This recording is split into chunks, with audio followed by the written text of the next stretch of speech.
Hey buddy, welcome to Wizard.com. My name is Shubhadeep Chaudhary and I am your maths tutor. So let's begin. According to the question, we have been given a container in the shape of a cube such that the volume is 64 multiplied by 1000 meter cube. Now we have to find the area of each of the faces of the cube. Now we know that in the case of a cube, all the edge lengths are equal and all the faces have the same area. So let the edge length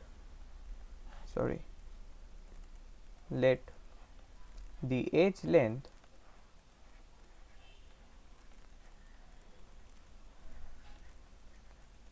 be a meters, right? Therefore, volume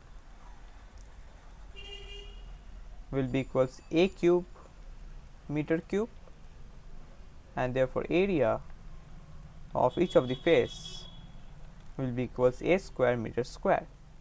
Now in the question it has been given that the value of the volume is 64 multiplied by 1000 meter cube.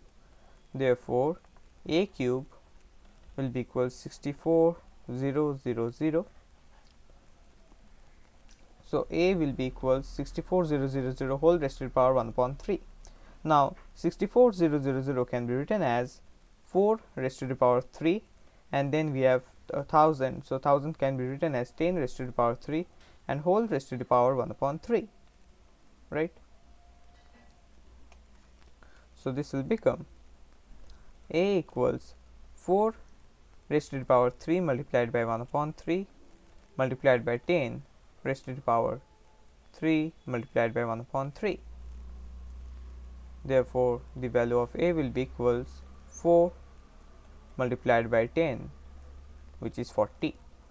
Now since we have found the value of a, so we can easily find the value of area, that is a square. Therefore, area of each of the faces will be equals a square meter square, which is 40 square meter square. So it will be equals 1600 meter square. So this will be our final required answer. So that's it. Thank you and have a great day.